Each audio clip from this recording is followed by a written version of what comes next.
Just a quick introduction to myself. I worked for Johnson & Johnson for 20 years, left in 2007. I do about 3 things now in my work life. I have a consulting company, as you were just told. We consult with pharma and medtech companies, increasingly seeing a lot of startup activity. The second thing I do is I volunteer time at an organization called the Commonwealth. And the Commonwealth, as probably all of you know, is an old organization. It's really the former British colonies. So there's 56 member nations, about 2.4 billion lives. We do several things with the Commonwealth. It's called the Commonwealth Center for Digital Health. And we look for digital health innovations in all of the member countries. Every year we have various awards programs. We get about 300 to 500 applications every year. And then there's a panel of judges that takes a look at these digital health innovations and startups and gives out about 25 awards. The third aspect is that my dad, I come from Sri Lanka, and my dad started a company there about 54 years ago. We call it a tech company. It didn't start out as a tech company, but it's a tech company now. We serve banks and telcos, about 300 or 400 people working there and so on. So I'm delighted to be here. Thank you all for showing up. And the topic today is exploring digital healthcare. So let's dive into it. What I would like to say is this is not sort of it's going to be a hands-on working presentation. What I mean by that is, please don't expect to see a lot of pretty slides. You'll see meaningful slides. I would welcome questions. And my aim is really to provide a view of how digital health is different than physical healthcare, and how pharma, medtech, startups, and hospitals are thinking about transitioning to digital healthcare. So 4 topics, a little an analogy, healthcare, question about what is digital healthcare actually, and then of course, plenty of time for questions, and feel free to jump in. Anybody can moderate the group, I'm sure, so yell if there's a question, hit my pause button and I'll be quiet, try to answer the question. So we've been around for 25 years as an analogy. These are some of the companies we've done work for. We've been involved in multiple industries. I've highlighted oral care because we'll have a digital oral care example coming up in the talk. We're practical, we're fast, we're low cost. We have very experienced teams. And to give you an example of the kinds of teams that we have, this is a senior team that was assigned to a large healthcare company that wanted a roadmap for R&D. I'll let you read. We've got people who were CTOs of Fortune 50 companies, head of life science for the East Coast branch of the Stanford Research Institute. When we get into practical innovation like prototype development, digital device invention, these are the types of people we use. They come in if their specialty is needed. Projects can last from 3 months to a couple of years. And so that's the kind of, depth that we have. Here's how we think. So my personal passion is really looking for business model innovations. And what I mean by business model innovations is depicted in this slide. If you look at these blue things on the left, those, I call them blue eggs, right? So every egg has an orange word that roughly describes what the industry is. Phones, entertainment, news, content, genetics, oral health, and so on and so forth. And the companies that we've listed are exemplary in the sense that they transformed the industry. So Uber made us think differently about transportation. PayPal helped us think differently about payments. And one of the unique things about all of the example companies is that they heavily relied on digital technology to make the transformation happen. So what we do is we break these eggs open, just to pursue the metaphor a little bit deeper. And on the right, you see the egg broken out. And what we're looking for in particular is three things. How did they use digital technology in their product, in their R&D, in their marketing? How did they use digital technology to make this huge change happen? To what degree did they have artificial intelligence, machine learning, algorithms, and other things inside them? And together, what did those two layers help them do in terms of business model innovation? So what we believe is that when an industry like Uber transforms transportation, suddenly things that were perfectly reasonable before, like hailing a taxi on the street, become difficult for us to accept. And so what these digital decision makers do is they make us think differently about what we've been accustomed to and make us have new expectations.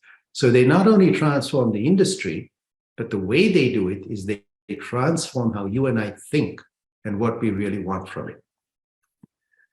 So inside the business model, inside that little egg thing, what we're looking for really is three elements.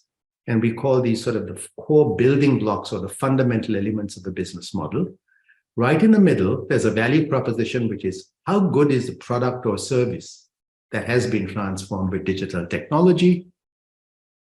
To what degree did that enable a new revenue or profit model? How likely is it that this wonderful innovation is going to generate strong demand? So for example, as you know, people who use Uber are very happy to tell others, you should use Uber. It's really easy, right?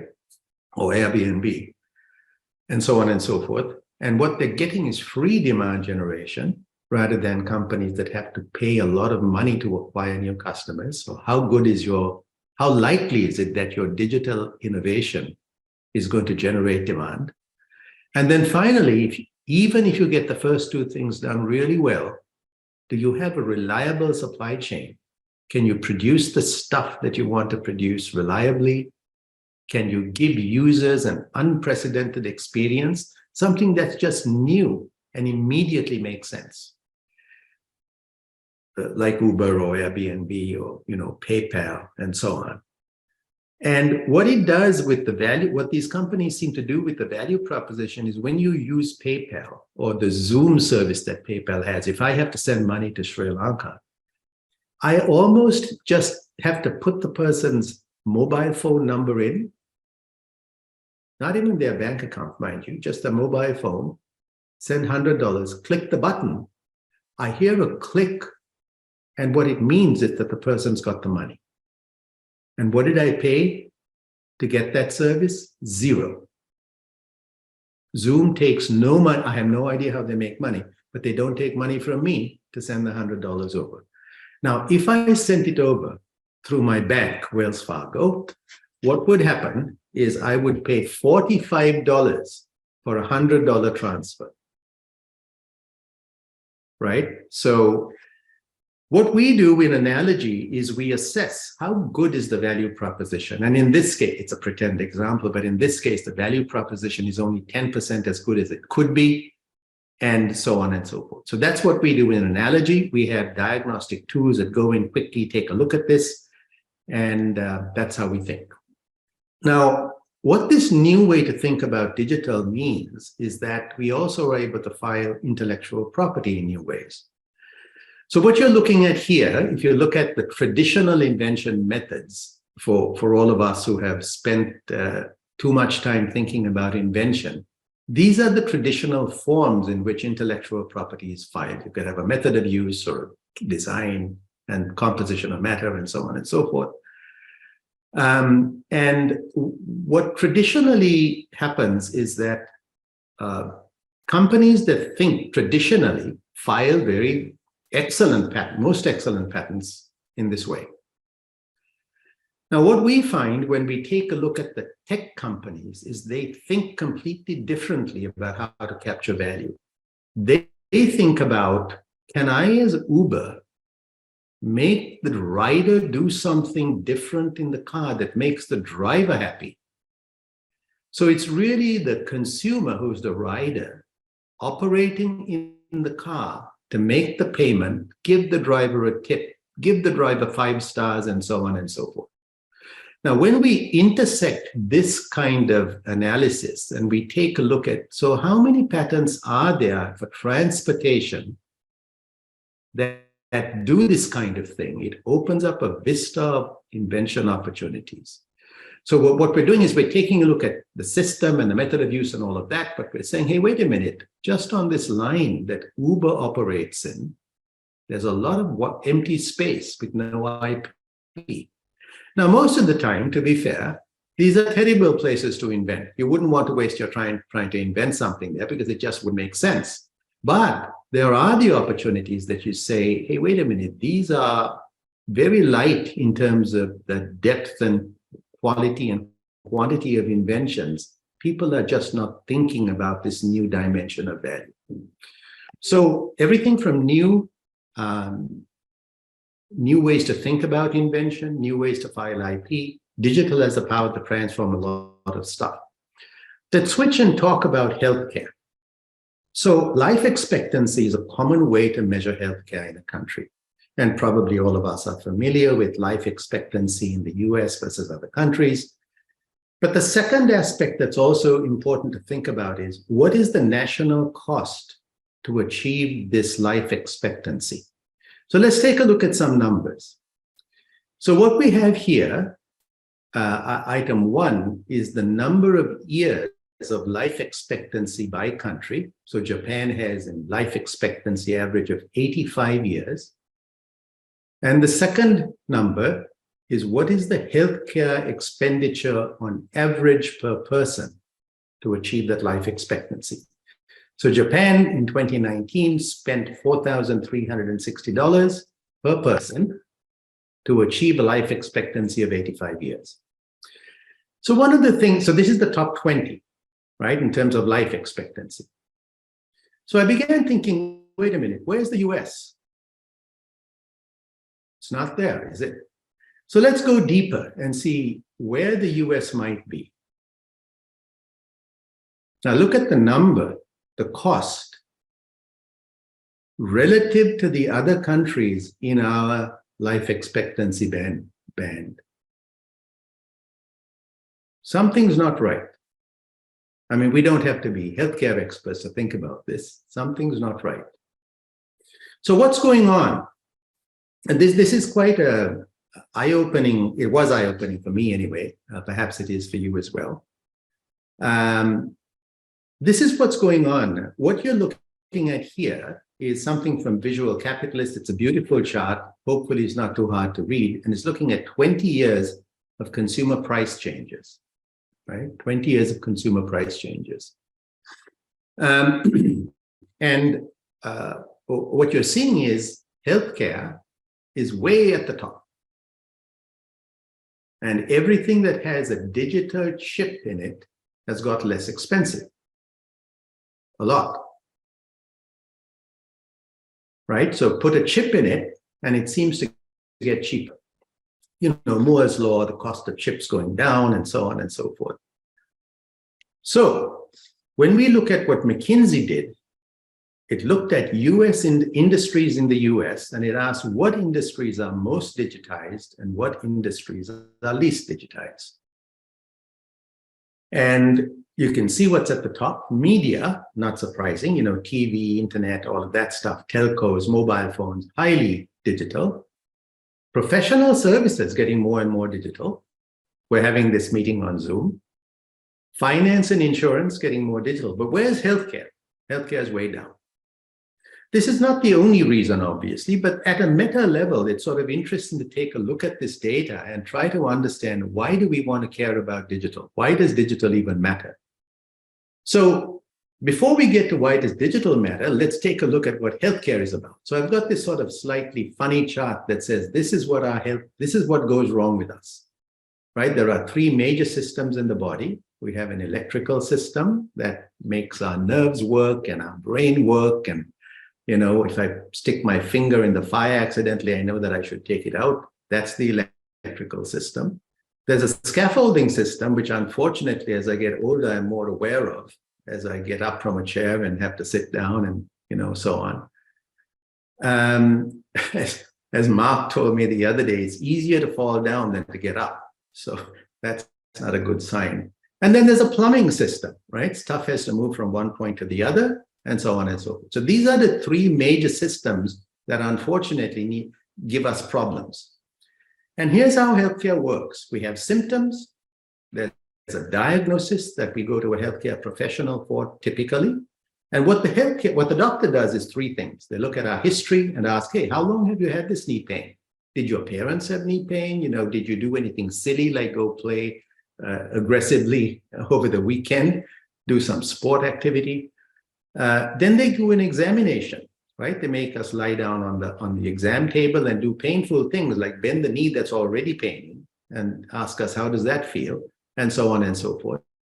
And then if they can't figure things out from that, they send us for x-rays and MRIs and so on. And let's say they end up with a diagnostic that says this is osteoarthritis. So the reason we talk osteoarthritis, we're going to take a look at a digital example later on. And then they come up with a treatment plan, right? They come up with mild things like stretch, don't do this, and so on and so forth. Behavior modification. Tony, don't go do silly things over the weekend because on Monday you're going to feel it, right? And then if those don't work, knee replacement, that's sort of the ultimate. And it scares a lot of people, but that's sort of the general outline. So that's healthcare. If that's healthcare, let's take a look at what digital healthcare is. I'm going to let you read this because it just doesn't make sense for me to read it. How it started is history examination. We just took digital notes as medical doctors would, rather than writing it in a book. There were in-person visits, and we said, surely there must be better visits. And then COVID helped us a lot in terms of moving things digital. So what it means in general is that more digital means it could be less cost, it could be faster, but is it better? So let's take a look at that. What does better really mean in terms of healthcare? And here's what faster means. This is an example of a company. I'll let you read it again. So what it does, the time it takes a professional analyst to diagnose heart problems from an MRI scan typically is 30 minutes. This software does it in 15 seconds. Right, so if it can happen this way, let's take my Zoom payment, $100 payment to Sri Lanka example. What would I have to do? If I didn't have the internet, I'd have to go to the bank, sit there, take an hour and a half. By the time I go there, get the paperwork done, send the wire transfer, pay them their $45, come home. If I had the internet, it's much faster, but with Zoom, it's instant, right? So 30 minutes, 15 seconds. So if this was possible for diagnostics, could it also be possible for things like EKGs that test our heart electrical activity and EEGs that test our brain's electrical activity and galvanic skin response that tests our skin's electrical activity and so on and so forth? So we come to this idea of what's a biomarker that tells a doctor, I think Tony has osteoarthritis. And what does a physical biomarker mean versus a digital biomarker, right? So let's take a look now at how accepted is digital healthcare, actually. So what you're looking at in this sort of complicated chart, I couldn't find a simpler chart, unfortunately. But what this is looking at is 2008 through 2021. And the red line are the number of papers written, scholarly papers, that include digital health as a core part of the paper. So it's pretty obvious, right? Digital health skyrocketing, especially during COVID. No surprise. The blue columns are the number of citations per paper. So what's interesting is back in 2010, if I wrote a good paper, which I haven't, by the way, but if I wrote a good paper, I would have a lot of citations for my paper. But as the number of publications are going up, the number of citations per paper is going down. No surprise. So the acceptance is measured by how many serious researchers are writing papers about digital healthcare. And it seems like the acceptance is going up, but citations would be a red herring if you're taking a look at our citations, an indication that digital healthcare is being accepted. It's number of papers that make sense. So as we all know, venture capital can transform an entire industry very quickly. So what you're looking at here on the left of the page are what CB Insights, which is a business analyst company, says are 150 digital health companies with the potential to transform parts of healthcare. So what are the parts of healthcare? You can see them in sort of the bold type at the top. Care coordination and collaboration, clinical intelligence, home health and wellness, and so on and so forth. So the obvious question is, that's all well and good. That's 150 companies. I have no idea what they're doing. What are they doing? And that's what I tried to pull out on the right, on the table on the right. So most of these companies seem to be in the business of screening, monitoring, and diagnosing, right? And few of them are in revenue cycle management, which is, how do I help a hospital or a clinic get the billing done right, so that they get reimbursed by the HMO or Medicare or whoever, and so on. So one answer to what is digital healthcare is on this page. Who's doing it is on the left. What are they doing for digital healthcare is on the right. So if you were a company or an individual interested in getting VC money, you'd sort of go where the money is, which seems to be mostly in screening, monitoring, diagnosis, and so on and so forth. That's one answer. This is another answer, which sort of also answers the question, why is digital healthcare booming? And it's the number of Internet of Things devices, the connected things that we wear on us, carry in our pockets. Increasingly, we will see them inside us as microchips and so on. And if you look at the number of devices in millions, it's certainly going up at a tremendous rate. So what are all these lines about? This is what the lines are about. So where are these connected things getting connected? Vehicles, consumer internet, mobile phones, IT infrastructure, containers and inventory management and monitoring is very heavy, and so on and so forth, right? So trains now have beacons, which is a word you're familiar with, obviously, on them to say, where is the container? And is it where it's supposed to be? And air conditioning service techs who are on little motorcycles and in vans coming to your house have beacons to tell the management system they're not getting delayed, they're not held up, they're coming where they're supposed to come, and so on and so forth. Now, what is beginning to happen, though, is the synergy between these things, these connected vehicles, connected to my phone, connected to my house, connected to my this and that. That's where the action really is. And if I have knee osteoarthritis, the question is, which of these become useful for a physician to manage my osteoarthritis, or for me to manage my osteoarthritis? And that's what we'll talk about a little bit later. So what we've done is we've taken a look at what are VCs funding, because they think there's money there. We've taken a look at why is the Internet of Things driving connectedness, if you will. And now we're taking a look at what does McKinsey, this is a McKinsey, from a McKinsey article. I apologize, I don't have the logo on, but it is a McKinsey article. And what they did is they looked at emerging markets and frontier markets, actually, and said, where can digital health actually help the most? And what they found is 6 different areas that digital health can help a lot: virtual interactions, paperless data, patient self-care, and so on and so forth. And what you see, quite interestingly, is that the core treatment area, which is decision intelligence systems, clinical decision support, genetic testing, there's not a lot going on there.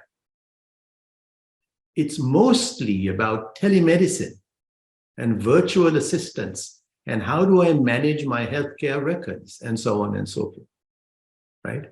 So it seems like digital healthcare is just beginning to touch the core of what treatment should look like. And what it's doing more of is managing the stuff that's around the treatment, right? It's telling me how many steps I walked, but it's not telling me whether I walked with the right pair of shoes so that my knee has less shock, right? So this is where digital health could help, but it's not a very rosy picture. So once again, I apologize for the complicated chart, but if you take a look at, I'll try to walk you through it. These are companies that were heralded as the saviors of healthcare because they were going to transform industry of healthcare. These are the names. The colors represent what they were focused on: prevention, diagnosis, treatment, and so on and so forth, right?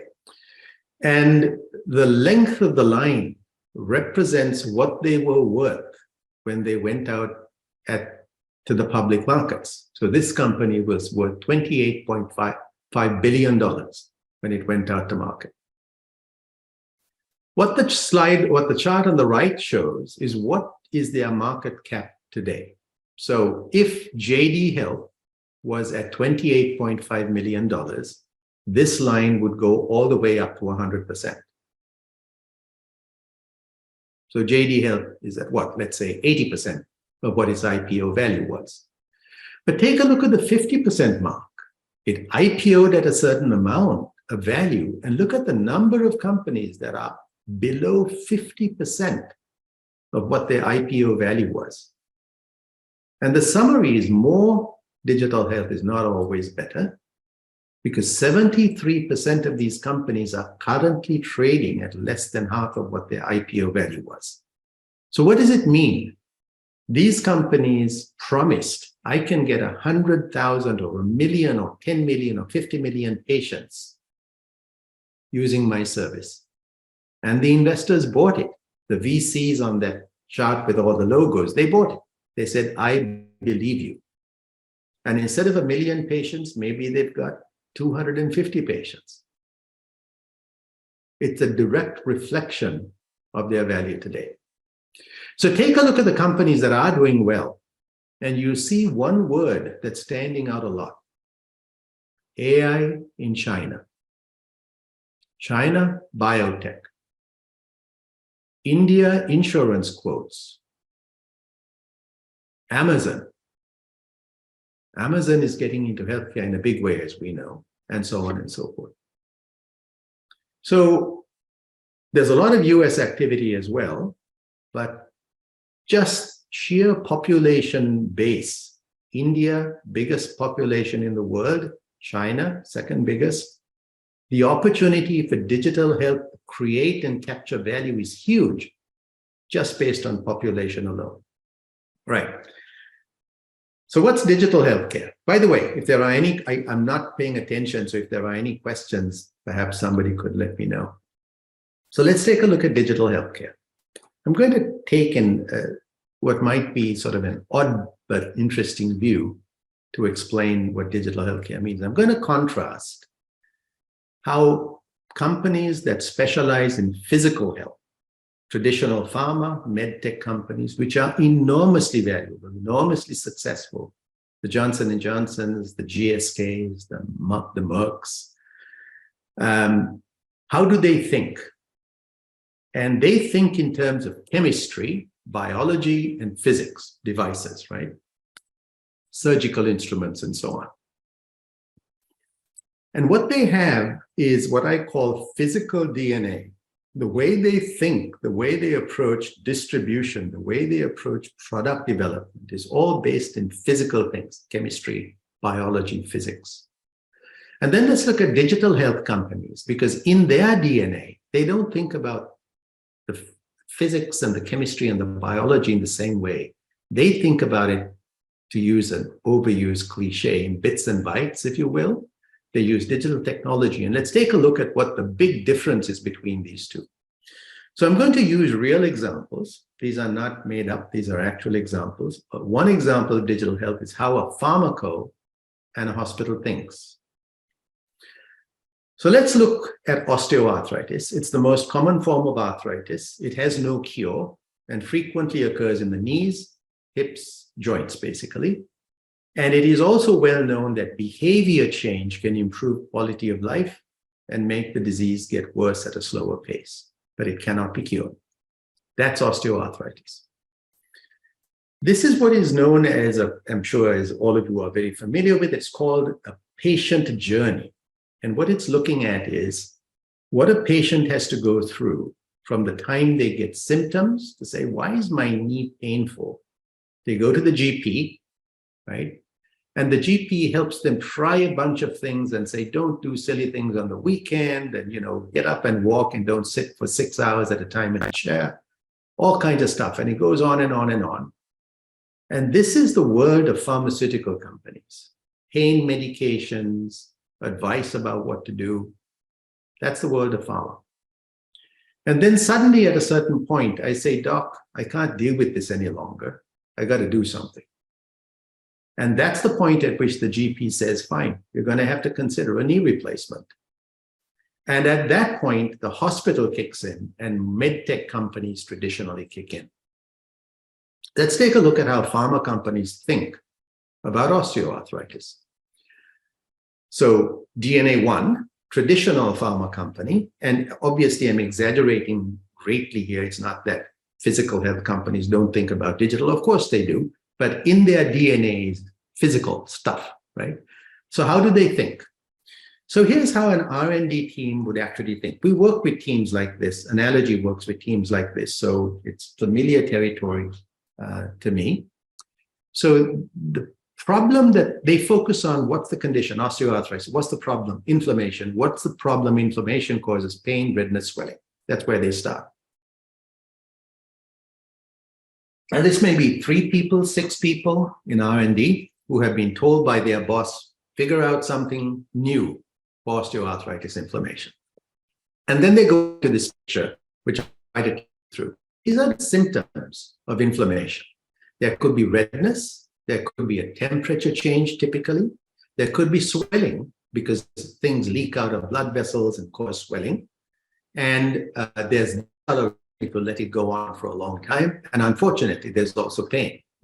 So these are the symptoms. And what it starts out with is the team says, what causes this whole thing to start? And it's injury or infection. Those are the 2 things that cause inflammation. I do something silly on the way, or something happens and I get an infection. And what happens then? There's a whole cascade of stuff that starts going through my body. So fortunately for you, I have no idea what these things mean. This is a map, that analogy. And the doctors on the team, the people that you saw previously on one of the slides, they know exactly what IL-6 means versus PG2 and what C3b means and C3b means. And what this is showing is that an injury, if you follow the injury arrows going down, it says this is what's happening to the white blood cells and this and that, and that, oh, when that happens, that sets off this. And what happens is there's redness, hotness, and swelling. So what the pharma company thinks about is, wait a minute, let me show you that. Pay attention, please, to this red X. What it says is, if we can shut that switch down, what happens is we knock this arrow out. So if we knock the arrow out, what's likely to happen at the bottom? And the green check marks say, oh, if we focused on that, then we can knock these bottom bits out. But we can't do anything about the swelling and the discoloration. Very physical, right? So they're thinking, do I have a pill that I can give the person, or an injection or a cream that they rub on their knee that shuts off this cascade, right? That's what they're doing. Let's take a look now at how a digital health company might think about the same condition. So they start with the same problem, right? Okay, pain, redness, swelling. And they're thinking about the same words. How do I prevent, detect, block change? And they start with something like this. And what they say is, let me see what stupid things Tony is doing. And the size of the red bar is an indication that whatever Tony did just before that is causing his knee to have a lot of pain. And what the digital tech company realizes is the stronger the visual narrative, this guy Tony is not very bright, the better the picture, the easier it is for me to explain to him what he should and should not be doing. But how do I get this record done in the first place? Because if I can't get Tony to tell me these things, and if I can't get Tony to say, what was he doing? And was he happy? Look at the little smiley face and the sad face and whatnot. If I can't get Tony to give me the reactions, I have no idea what the cause and effect is. And this is what happens when you take a look at pictures like this, because this is a different journey, right? This is a totally different day-to-day, day in the life of Tony kind of thing. These are not an analogy, by the way. It comes from this lovely website that I've sourced at the bottom. It says, we can come up with an automatic measuring sock, right? This slips on and it tells Tony when he's doing, when he's sitting, when he's not moving, when he's moving. And there's an activity sampling watch that can also be dialed up. So Tony can say, I'm now at a pain level of 5. I wonder what's going on. And the watch will match with what else is Tony doing? What time of day is it? Is he sleeping? Is he lying down? Is he sitting up? Is he running? Is he trying to do something? And that's what's going on. So these are the kinds of inventions that a digital health company comes up with. There's no pharmaceutical active involved. Is this effective? Of course it is, right? Because it helps me not do silly things that cause an injury to my already in trouble knee. So now let's take a look at an example that combines both of these, right? What's an example that combines both of these? So let's go back here and let's take a look at, now I've been doing a modification, not working, right? I'm too silly to not do silly things with my knee, and I keep ending up in pain, and it's getting worse, and now I can't walk, and I have to limp, and this and that. It doesn't feel good. Hospital med. This is how a hospital thinks. So this is an actual project that we did for osteoarthritic knees with a hospital that is in the 95th percentile of patient satisfaction, right here in New Jersey, which is where I am. Big hospital, medium-sized hospital, about 4 beds. So here's how a hospital thinks. Patients have problems after surgery. Remember now, the digital health company was saying, what's he doing there in the life of Tony? The pharma medtech company was saying, if Tony injures himself, how can I help him with the pain reduction? What the hospital is thinking about is if Tony comes in for knee surgery. Why? Because they don't care about the rest. Tony's in for knee surgery, right? But a problem after surgery. If I can make him recover faster, that's a better outcome. Tony's going to be happy, and it's going to cost me less as a hospital because he gets out of here in 3 days instead of 3 weeks. What do I have to do? I have to make sure that Tony is able to move faster after surgery with less pain. Because if I can do that, then his physiotherapy will go smoother. He'll do more of it. He'll get back to normal life faster. Then, of course, the big question is, so what's the invention? And is there enough value in the invention? And really importantly, it doesn't matter how clever we think we are, the hospital people think, will it be accepted by Tony, the patient? Will the doctor like it? And will payers pay for it? So that's the sequence, right, of what the hospital thinks. And this is pretty much how this thing inside the hospital, which you're probably familiar with, called a value analysis committee. It's a committee that sort of sits behind the curtain and says, yes, we're going to take on this new product, or no, we're not. This is sort of how the value analysis committee might think. So let's take a look at what they're doing here. What you're looking at here is the number of days after surgery on this x-axis. And what you're looking is a bunch of lines that talk about the degree of the problem a patient has after surgery. So we did this analysis after looking at 600 patients. And the higher the number, the taller the point, the worse the problem is. So the blue line is pain, and then there's constipation because my knee's paining and I'm not moving around. I don't want to go to the bathroom, so I'm not drinking water, so I get constipated, right? And so on and so on. Sweating, discharge, blood clots, blah, blah, blah. So all of these lines, what we found quite interestingly, as I'm exaggerating again to make the point, these lines are managed by different specialties in the hospital. There's a GI person who manages constipation. There's a pain management team that does the pain management. So how much coordination is there between these lines? Not as much as we would have thought, right? Because on the third day, they know Tony's going to get constipated, so they've scheduled the GI person to come in, right? And so on and so forth. So one of the questions the hospital asks is, how do we measure correlations? How does one line affect the others? And when? Is it on the third day or the fifth day or the 8th hour? When is it? The second thing the hospital said is recovery is really key as an indicator of better outcome. What does recovery mean? It focuses on movement. So as muscles get stronger, tissues heal, and pain reduces, Tony's going to be able to do things with his knee that he wasn't able to do immediately after surgery. So what they asked us to do is come up with an invention that will help this move faster. And we found, we decided to make a reference database of the types of movements that a typical knee has to go through because we do things with it, right? And there's all kinds of, this is where the medical doctors kick in, of course, there's scientific references and so on and so forth. And the second point is, okay, it's one thing to tell the hospital, movement's going to get better, but how do you measure movement? And unsurprisingly, there's a whole field of how to measure movement. And the assumption, we made certain assumptions, 2 assumptions actually.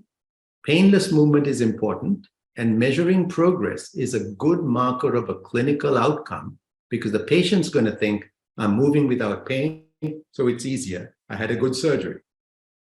Now, the problem, measuring range of movement is expensive and really a pain for a patient to use at home. So you can't do it at home. So what we decided to do is go in, I'm not going to bore you with all the details, but this is actual live stuff. We actually did this. These are the types of movements that are needed. Unsurprisingly, your mobile phone is able to measure all of these for free. And we looked at 8 different things that we had to focus on. Range of motion in key directions. It has to be always on. So you can think about this sort of as a prescription for what is the digital device supposed to be able to do, right? 8 things. So if we failed on item 5, the physiotherapy recommendation, and the physiotherapist says, I don't think I want to use this thing, we've failed.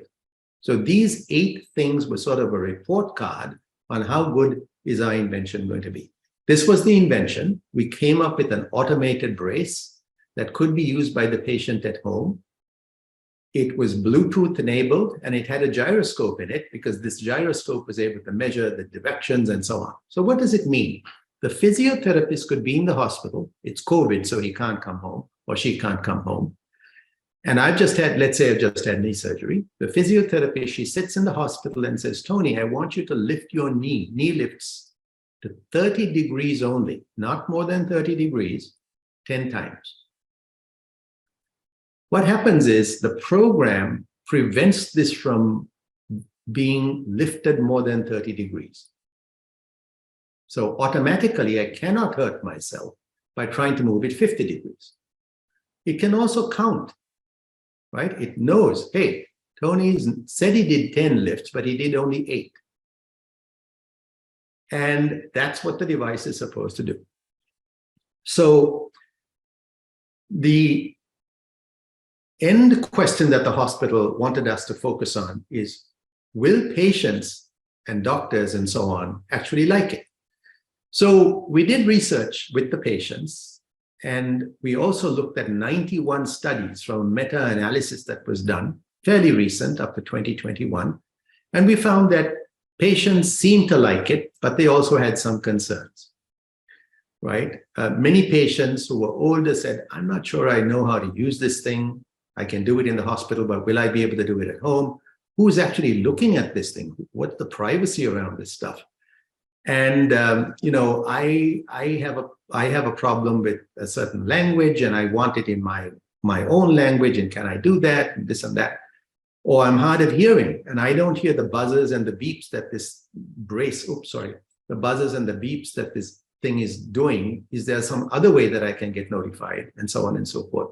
And a big deal was, how much am I going to have to pay for this, and who's going to pay for it? So these are the concerns. Despite this, people with knee osteoarthritis were willing to try the program if it was endorsed by a healthcare professional. So let's take a look at the healthcare professionals. Two types. Will clinicians accept it? In general, yes. Will physical therapists accept it? In general, yes. However, they had concerns. These were the top concerns. And although it was mentioned last, revenue loss was a big deal for them, right? So this is great. You're going to give this person, Tony, a knee brace, and then I don't have to go home. And the next thing you know, the hospital is going to say, oh, we don't need 10 physical therapists. We need only 2, right? And the doctor says, so Tony's not going to come and see me that often? So it's like, yeah. And then revenue loss. Less frequent. So money talks, willingness to pay, revenue loss.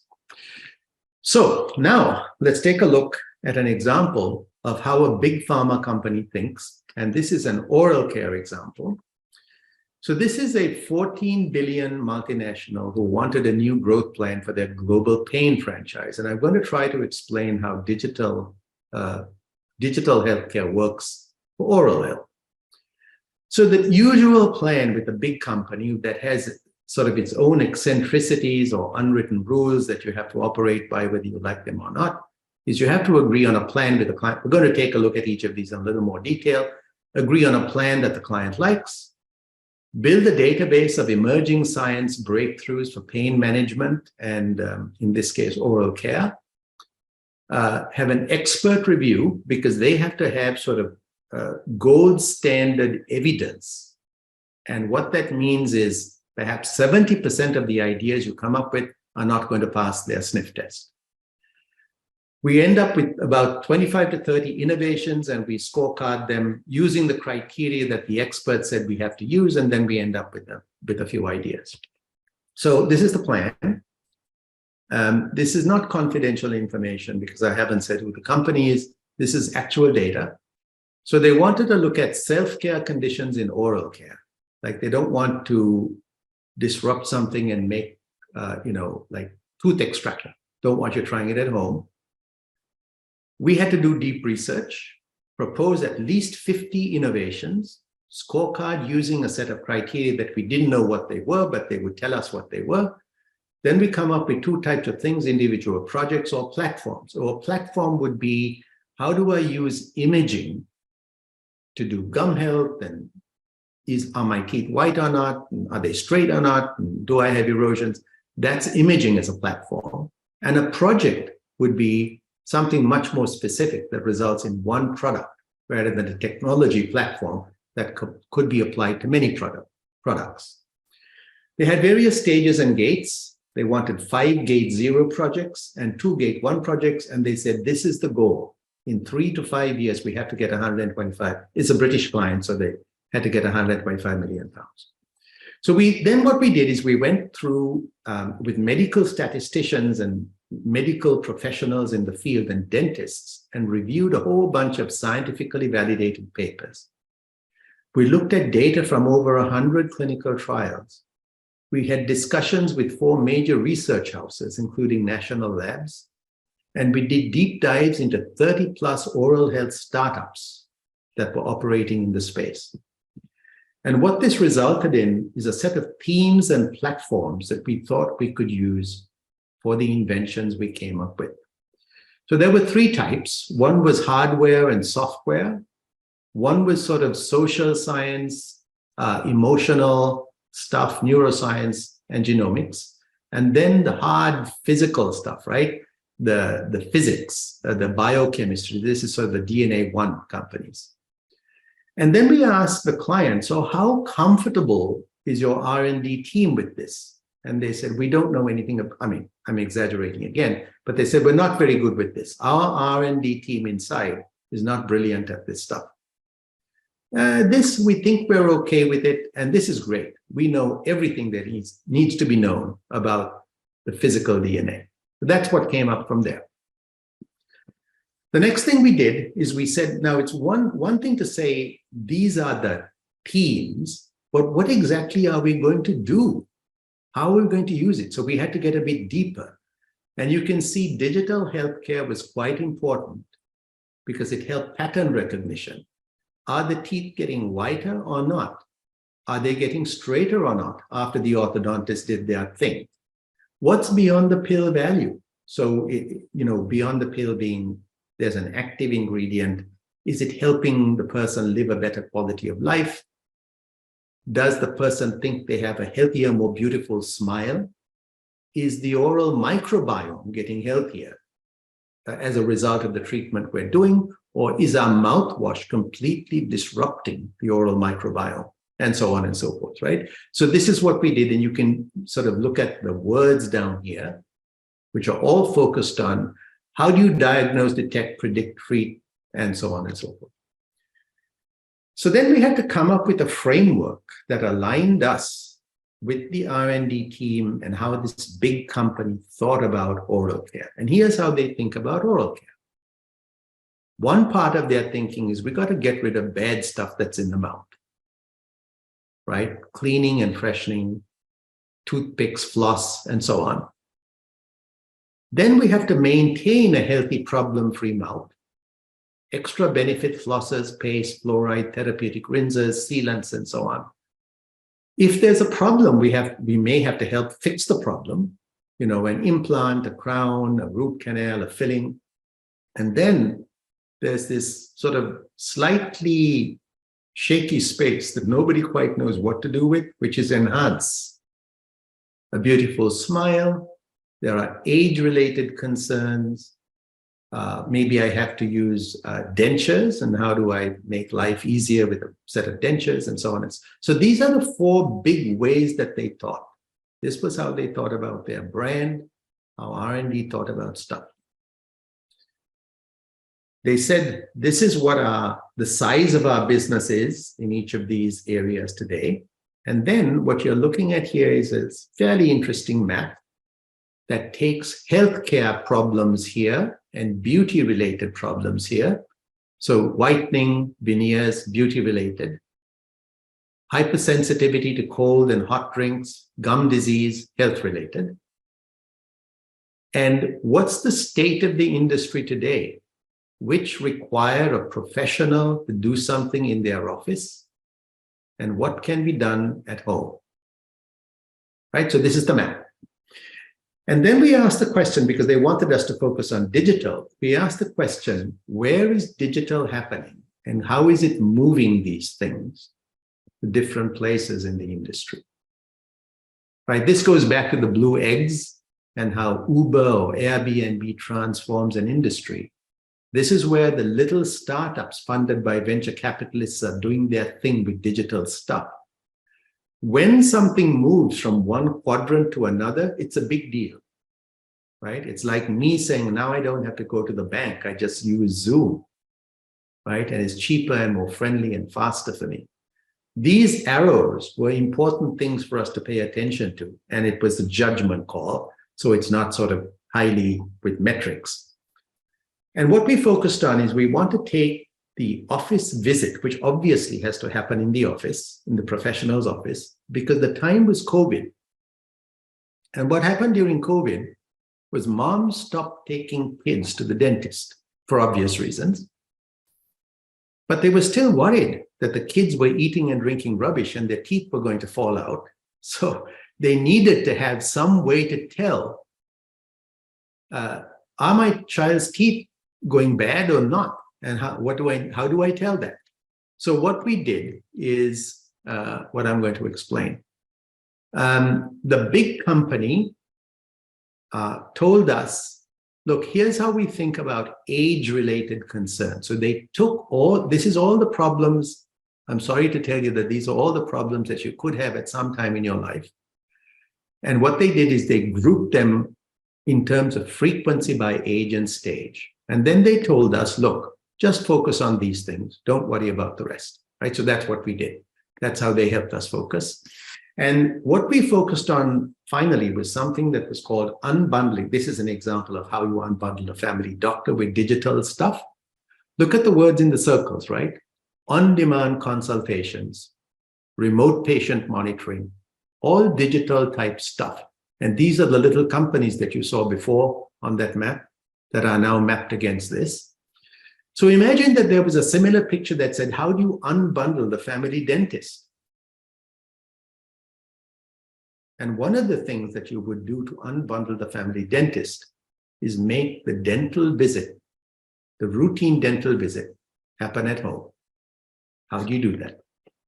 So this is the set of scores, by the way, that they gave us. They said there were 4 scientific qualifications, strong whatever we did had to have strong medical science, AI and analytics at the core.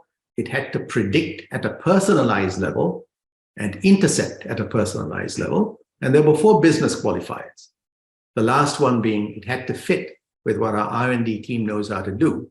Otherwise, it doesn't make sense for us to try to do something we don't know how to do. So there were many inventions, and the simple way that we finally scored everything was, look, on the right are things that are going to give you, big brand, a lot of value and give you a competitive advantage. And on the left are things that are low value. And even if you did it, it's going to be imitated by somebody else in a couple of hours. And down here were things that were big investments and difficult for the R&D team to do, and small investments and easy to do. So it's pretty obvious, right? These are the top priorities. Let's not worry about these because it's difficult for us to do. It's going to cost a lot of money. Even if we did it, it'll be imitated very quickly. This stuff is things that could give the brand a boost in revenue for a short time, a year, 6 months, and then it'll go away. It's like a shooting star. And here are very valuable things, but we don't know how to do them. So we need a partner. So that's the breakdown. And here's what we said. We selected certain things that you typically would expect to know after a dentist office visit. Early stage erosions, early cavities, not like this, but early cavities, and so on. We used a smartphone that consumers would take selfies, 6 selfies. You know how you have a check these days and you can bring your phone down to it and it says, right, we took the picture. That's how we did this. And we developed quite a clever, an interesting way to capture the images after the camera took the selfie. And we developed a whole new algorithm that would detect these things. And to do that, we had to work for 6 months with several dentists who took thousands and thousands of images of people's teeth. Now, we built prototypes and the company finally filed a worldwide patent on it. So it was quite a successful project. It took about 18 months to go through that whole process. And that's an example of digital health for oral care. So let's look at some actual deliverables. Oh, sorry, those were the actual deliverables. Sorry, I misplaced the slide. And we've come to the end of the talk, much to your relief, perhaps. Hopefully what I was able to do is show you how deep-rooted DNA is in how big companies think, whether it's a hospital, pharma, or medtech company. It's sort of in their DNA, to think physical and not or think that they don't understand digital. When I came to this country 35 years ago, I would go to the grocery store, and at the checkout counter, I'd be nervous about the the checkout clerk would ask me, what is this thing? And I would be worried that I would say collard greens the wrong way, and they wouldn't understand me. That's how physical DNA companies think about digital. They're worried that they're not good enough, that their DNA doesn't include the word, the right set of words. And digital companies feel the same way. They're worried that they don't understand the biology and the physics at a deep enough level, that cascade of chemicals that happens when you injure yourself and you have osteoarthritis. So that's the end. But hopefully we have some time for questions, and I'm happy to try to take them. Yeah, I did get one. Well, there's a couple questions in the chat. The first one I got was, can you talk about some of the advantages of having the data to form patterns for preventative measures in the future? Can you talk about what's happening in that space? Sure. So it's obviously a critical question. So if we take a look at the oral care example, we ended up having to we thought we can do it with a lot fewer, but we got about 5,000 different images, right? Now, in neural networks today, 5,000 images is not a lot, because you look at ChatGPT and they've got like billions and billions of data, bits of data that they look at. 5,000 is tiny. But what happens is our algorithm took those 5,000 and multiplied them by 9. And then the 9 were multiplied. So we took image 1 and image 3, and that became a new set of images and so on. So you can actually get a lot done if you're highly focused on, I'm looking for, are the gums not red enough, not enough blood flow, too red, inflamed? I'm looking at gums. You don't need billions of data points. You need much fewer data points, but you do need data. Now, there are probably 30 to 50 different ways to train an algorithm to look at data. And I'm not an expert in any of this, but the people that we have who are bioinformatics experts and algorithm development experts, they know what method 29 works for and what method 34 works for, given the data set. So if you have only 3,000 images, they say, okay, then we're going to have to use these training methods. If you have 50,000 images, then we can use these other training methods and so on. So there are systems and logic, but I would think that to get a good set of data, you need thousands of data points. But I can tell you they're not very hard to get.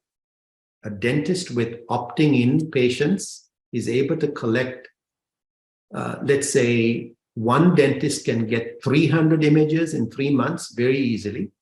So, if you're thinking, how many images can I collect in 3 months?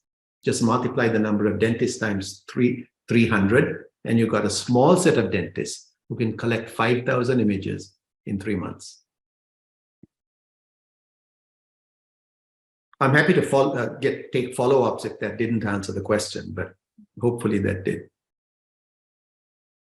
I think that was Bob's question. So Bob, if you have a follow-up, feel free to jump in. That was great. Thanks, Tony. Sure. All right. And then Keith, I'm not sure I understand your question, so maybe you want to ask it yourself. I'm going to let Mark answer this one. Yeah, so it was just, you talked about this decision intelligence systems, and I just wanted to understand what the intersection of real world evidence and real world data. So I know from a healthcare perspective, there's a lot of focus on that. And it would seem like these decision intelligence systems would intersect with that to make this data more available on the back end after a product launch, things like that. Yeah, thank you, Keith. So let me just confirm that I am understanding your question properly. So if you look at this picture and ask, if I switch this thing off, what should happen in a clinical trial is these 3 things should light up. They should go away. But will it happen for everybody? And will it happen if Tony continues to do stupid things on the weekend and play basketball or something, which he's not supposed to, but he does it anyway? Will it work? This is in a lab. It's supposed to work. This picture, on the other hand, is real world data. Keith, is this what you were referring to when you said real world data? Yeah, oftentimes, a lot of work, well, not a lot, but some organizations are being proactive. Sometimes they'll use claims data and some of the other data to see, does the drug work as well as we said it was in clinical trials? And ideally, if they overlap, or in some cases, the real world data is stronger because patients don't always take medications, once a day, twice a day, or whatever that is. Yeah. You can tout and say that the data is stronger and validates it. And with digital, it's a new way to kind of capture some of this data on the back end. Absolutely. So, in here, this would not, just look at what's happening here. This is real world data. This is Tony doing stuff. He's got a sad face at 9 o'clock in the morning. Why is he sad? Oh, because at 8:30 he ran. Of course he's unhappy. Of course his pain band is very high here, right? And so on and so forth. Oh, look, he went back down and relaxed a little bit. And at that time, he was okay. And so on and so forth. So real world data was not possible without digital technology. Now it is. But what is really critical, so what? So with this data, what's the big deal? Keith, your point, as I'm sure you know, which is why you asked the question, people don't apply medications. Do you know that 31% of people who call up a pharmacy and say, do you have my prescription ready? 31% don't show up to collect the prescription, right? They don't even get their hands on the prescription. Just imagine how many people take the prescription home and don't do anything with it. It's pitiful. We're bad in terms of following instruction as human beings. So there are three things that seem to be required from real data for it to be useful. One is, this is behavior, this is habit-forming behavior. Charles Duhigg and others revealed what it takes to form a good habit or break a bad habit. There are three things. One is there a cue that a digital device can give me before the damage is done to say, Tony, you're starting to do something. Do you realize this could be a problem? I'm starting to run, and let's say the device says, Tony, are you sure you want to run? The second is, once the device gives me the cue, I need to know what to do next. I'll explain, it's obviously very simple, but I'll explain that quickly in a bit. And then third, once I do what I'm supposed to do, I have to have a reward. Now, most of the time, when people don't take their meds as they should, according to the label, one of those three things is broken. Let's take cholesterol medication.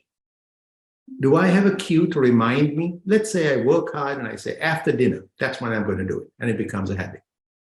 The second is, do I know what to do when the cue happens? Yeah, got to open the bottle, take the pill, and so on. Mark has an invention that helps me do that. The third thing is, what's my reward for taking the pill? Do I feel better after taking the cholesterol pill? No.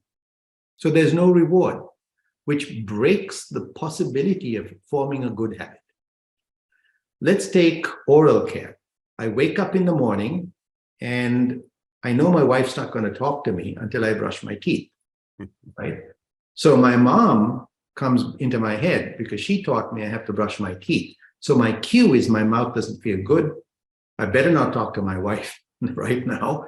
So that's the cue, right? What's the routine? Oh, I know. If I didn't know how to brush my teeth, that would be a problem. But I do know how to. I got a routine. What's the reward? Oh, my mouth feels fresh, right? That's the reward. Excellent cue, routine, reward. If in this picture, the digital health company cannot get a cue, routine, and reward for me, it's not going to work. So real world data is helpful to analyze whether the product works in the real world and not just in the lab, as you said, Keith. But it is also, real world data is also incredibly helpful in fine-tuning the digital device to become really useful in my life by finding a cue, routine, and reward. Hopefully that's of some help. Yeah, that was helpful. Thank you. The next question we have is from Stan, and it is, how do companies get paid for digital? I don't know if you want to elaborate on that, Stan. Well, yeah, I mean, I guess I can absolutely elaborate on that. You know, one of the things I've done a bunch of digital health things, and one of the things that's a challenge is once you actually build the digital health platform, you actually have to operate it. And in today's world with cybersecurity topics and, frequent changes to platforms and such, as well as changes to phones and phone operating systems, that it's very non-trivial to operate that platform, right? It's not just make it go live, it's make it go live and support it. And so there's a lot of work involved in that. And I'm curious how companies now are getting, or in your experience, by the way, this is a really great presentation, are getting paid now for that. I mean, is it a marketing expense, for example, or are there other ways to look at it? I hope that's clear. Yeah, no, thank you very much. No, absolutely. I think so. Let me give it a shot. So, this is where my personal passion, was it Stan? I'm sorry. Yes, hi. It was Stan. Stan. Exactly. Yeah, hi. Yeah. Thanks. And this is my personal passion, understanding how business models come together, right? So this is really, really important. So what I find in big companies or small companies is there are surrogates for how value is captured that are not very meaningful. And this is the reason why on that IPO value chart, most of the 73% are operating at below 50% of their value. Because what they have is surrogates for value. They say, oh, we got 100 million people to sign up. The problem is on day 2, 75 million of them didn't use it anymore, right? So there are surrogates for value. Mm-hmm. And this leads to decision makers in companies having two attitudes to this kind of stuff. One stand seems to be that leaders need shiny objects to look smart, right? So they're willing to put a certain amount of investment into clever sounding things, knowing that 95% of them are not going to do anything really in terms of capturing value. But in their next presentation, they can say, we're doing all these clever things and look at this shiny object and that shiny object. And they look like they're leaders in the field. So that's sort of a cynical view of things. But I'm going to try to get to, sorry, why I flash through this. I dare not get off my slide view. But I'm hoping that I didn't get rid of a key chart. Oh, so Stan, this is the answer to your question. So this slide, which we haven't gone through, is this is McKinsey again. And these are the 5, you may want to take a screenshot or something, Stan. I'm sorry, I don't know how to get it to you. Sure. But there are a few models that seem to prevail today for digital health companies. This is how they're doing it. These are the most common ways digital health companies are trying to capture value. So I won't go through it. This is very, very useful. Thank you very much. Do you have any sense of the relative penetration of each of these models? I don't. Okay.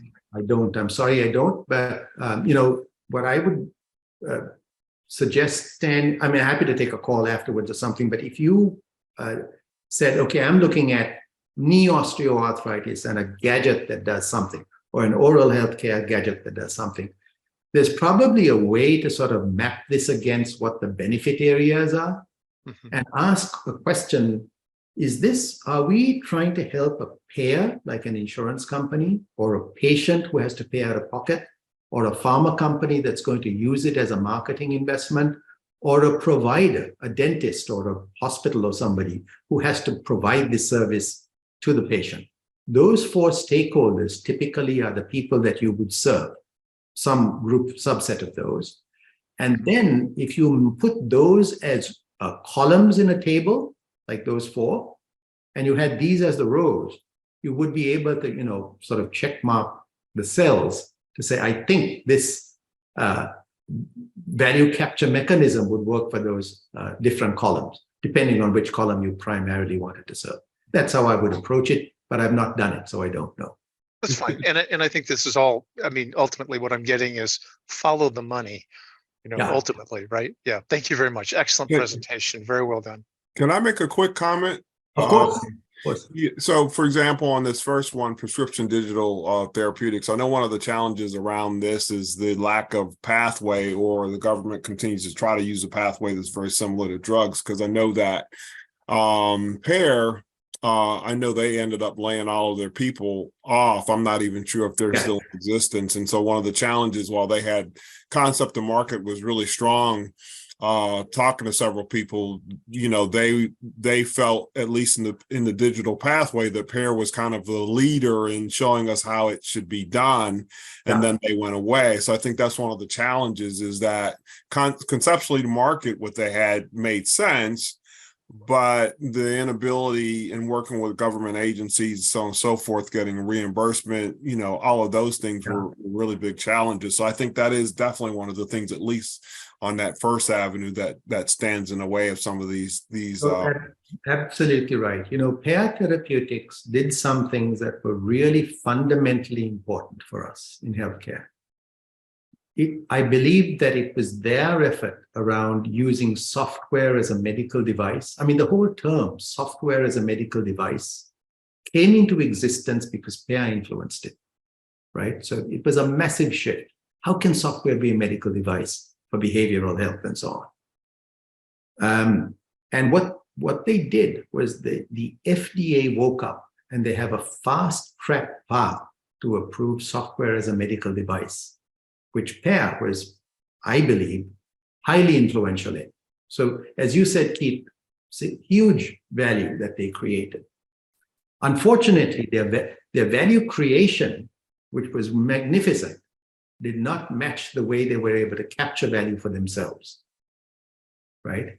So if we take software as a medical device for mental health, let's take therapy, right? Let's say I need therapy. The two questions, right? One is the patient willing to pay for it? And it turned out, in most cases, for a while, but not enough, right? So they couldn't capture value that way.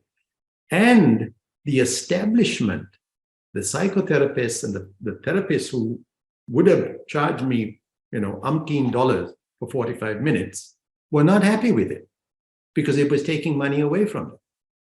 So there was a flaw in their business model, not in the value creation part, but in the value capture part. So I think your point, if you look at a business model is it create three elements, right?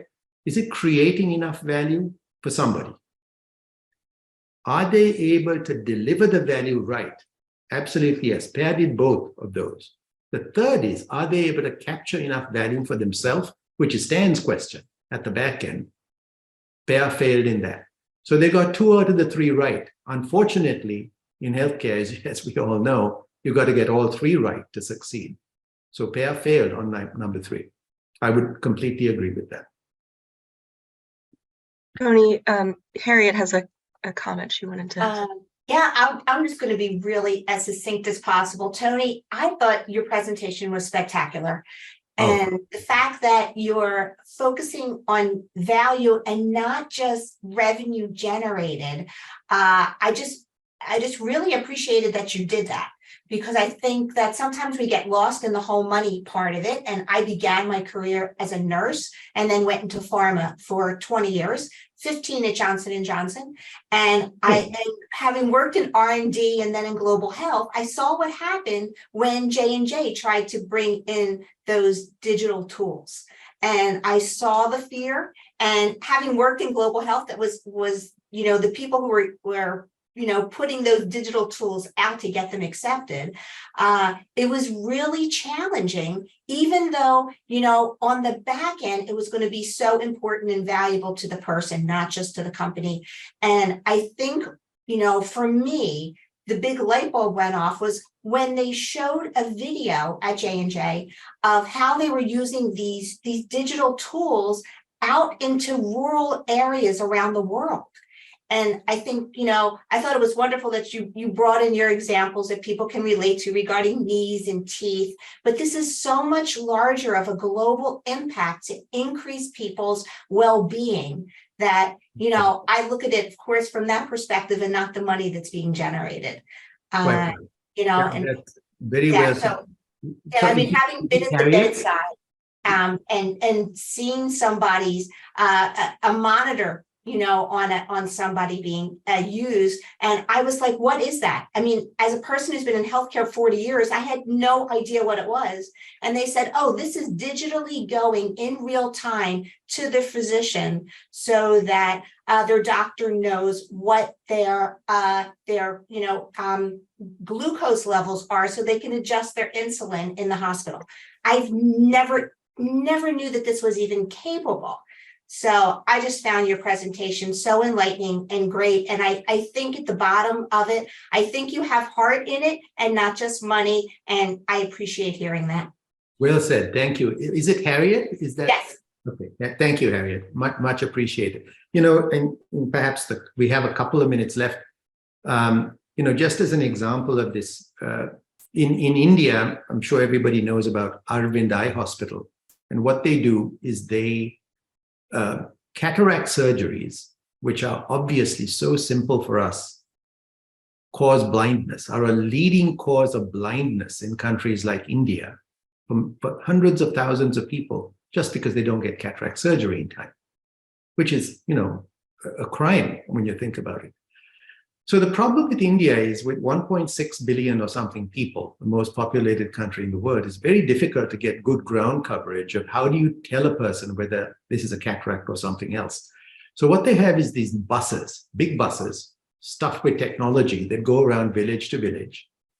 And they announce to the village that, hey, look, on Tuesday afternoon, come to the village center. And there's a line of people up there, like I might bring my dad or my mom who's complaining that he can't see. And in real time, this digital device takes an image and it's beamed back to the hospital, right? So there's a triage right on the bus. So in a sense, the hospital, which is in the big city center, 500 miles away or something, maybe 100 miles away, is now brought to the village. So your point about, the benefit, just in terms of diagnosis, is huge. So absolutely, completely agree.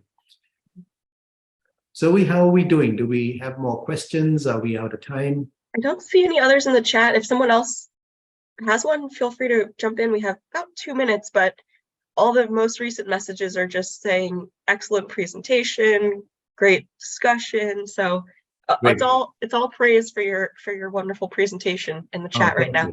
So no thank you. snores. You're not hearing any snoring? No snores. No. No, they're all muted, Tony. Yeah. Oh, thank you, Mark.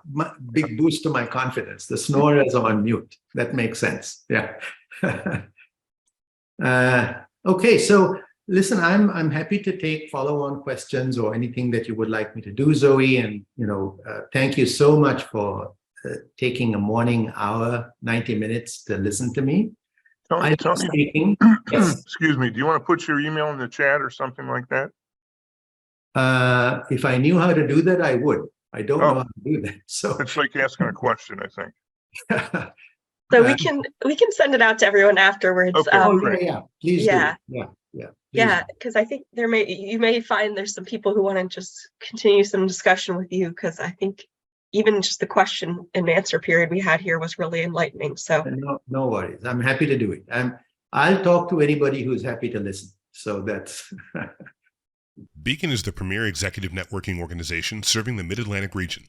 To learn more, go to beaconforlife.org.